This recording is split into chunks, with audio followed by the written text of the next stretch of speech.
Hi everyone, this is Jim. Welcome to this Blitz chess postmortem video. This is a postmortem of my Blitz chess game number 61, where I was white and my opponent played the modern defense by a transposition. So let's check it out.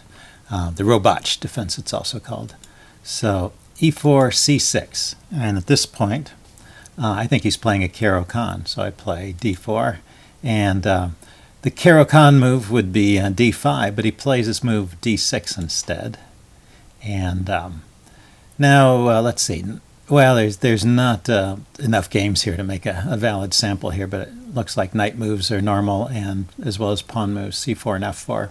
I just experiment with the move f4 here because I just noticed that it's safe. A lot of times f4 is not safe because there's immediate checks, but he hasn't moved the e-pawn, and so the queen is blocked from coming to the square. So I have time to play f4, and if he threatens to check here, I can play my knight to f3, and then my opponent plays g6.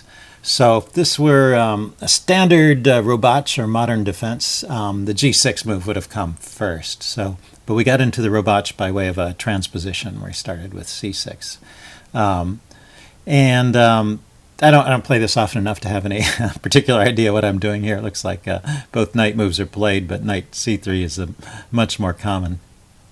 And I tend to play a little more cautiously when I'm in unknown territory. So I'm thinking of leaving the c-pawn, this space free for the c-pawn to move up and defend the center. So when he plays bishop g7, I play c3, and he goes bishop g4, and we're out of the book here. So let's just take a look at the notation tab.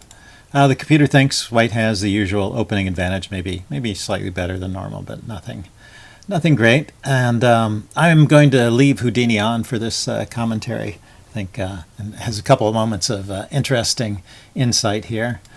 And so the development continues. I think I called this in the video a Caro-Kann, and then I referred to it as maybe a hippopotamus. But a hippopotamus has the pawns on these squares, and this square wouldn't have the pawn on c6. So that's not what it is. This is, like I said, a Robatsch or a modern.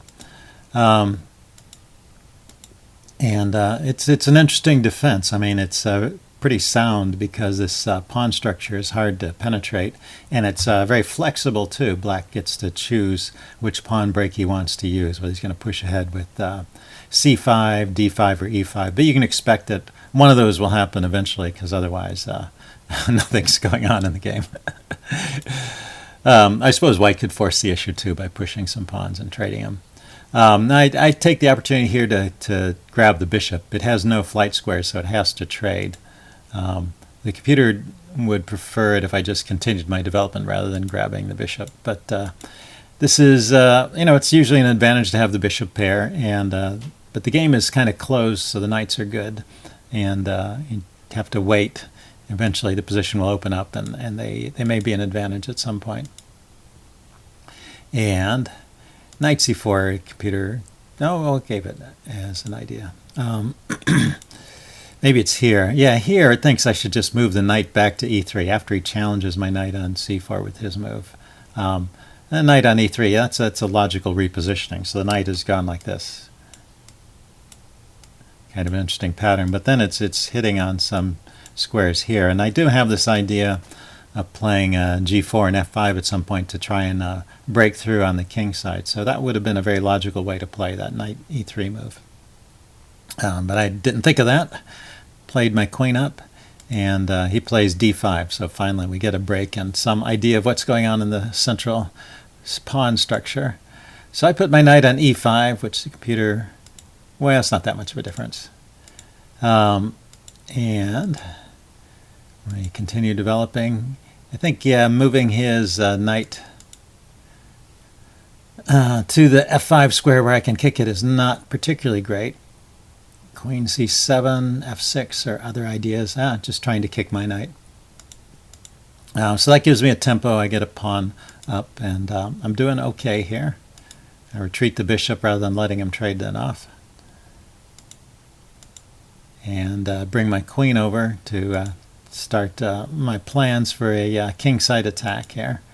And have to chase his knight back. I didn't want to be didn't want my bishop to be tied down defending that b pawn forever.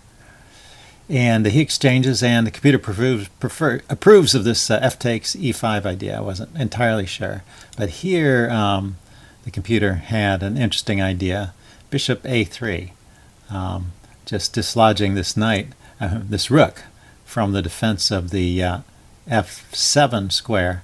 I think it's a pretty smart idea. I can follow up with queen here, or maybe even tripling on the f file. So would have been an interesting way to play. I just continue with the pawn storm kind of idea, and he plays here, and I notice, there is this pin here, so that this pawn is hanging. So I move my king out of the way, but the computer much prefers bishop e3. And if we roll forward a few moves, you'll see that he plays c5, and I end up playing bishop e3 anyway. So this move, king to h1, was kind of a waste of a tempo. So he takes, and I take back, and we have more or less an even game, you can see. So neither of us has blundered too horribly at this point. And here, the computer really starts to disapprove of my play.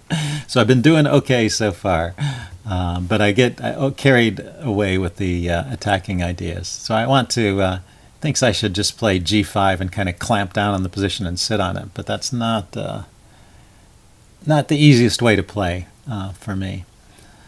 So I preferred normally to try and open up lines and get my pieces in. And with g5, it's a very closed position. I'm not quite sure what my plan is after that. Let's see, g5, knight b8, h5.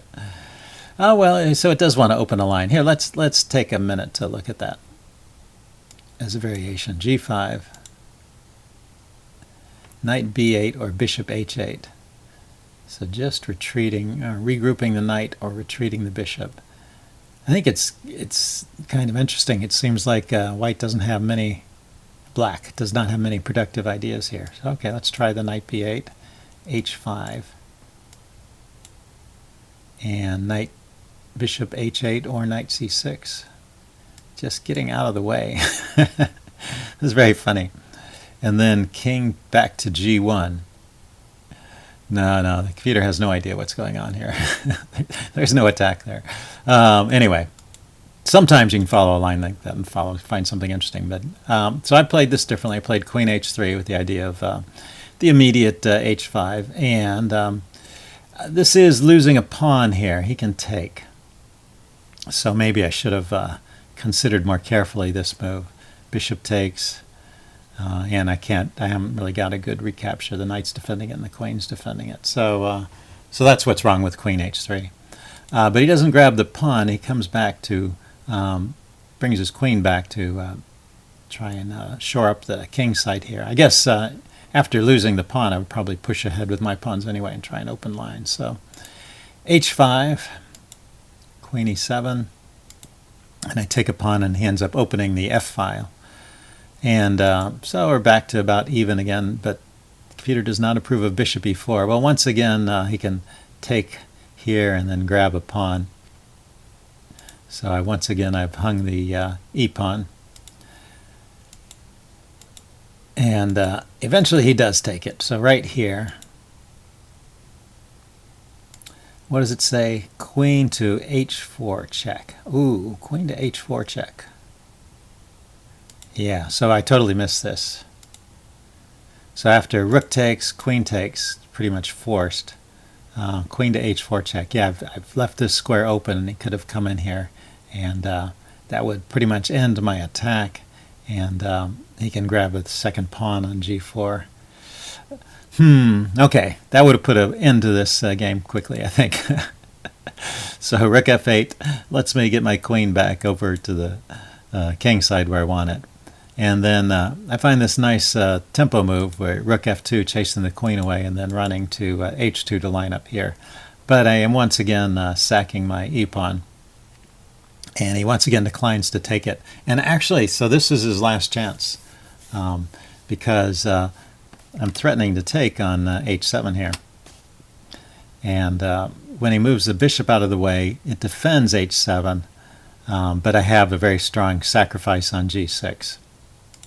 So in this position, if instead of retreating the bishop, he had just taken on e5, that defends here immediately. And I guess this sacrifice idea is not as good. Let's check this out. Bishop takes here. The problem is he's hitting my rook. And I can't take here with check. So if I take here, oh, and after I take the bishop, if I take the bishop, then the knight comes to that square and defends g6. So that's a key idea. And if I try the sacrifice now, this is probably just unsound because, yeah, he can take there right away. After I take his bishop, then he can take mine. And I just don't have enough force here for anything. So that would have been how to defend. So this one defensive move, bishop to h8, the less precise defensive move. And you see that's bishop takes e5 is really the only move that gives black an advantage there. Otherwise, it's still even. After this, suddenly I'm winning because now this sacrifice works. If he takes back, it is queen takes bishop with check, and I'm material even, and I have a really strong attack. So he tries grabbing the pawn now, but this leads to just there's no way out, basically. Mate in 5, it says. He runs there, and this is a quicker mate, mate in 2. Let's check out the mate in 5, just for curiosity's sake. So if he ran to king h8, that's the way to continue this the longest. Then bishop to g6 check.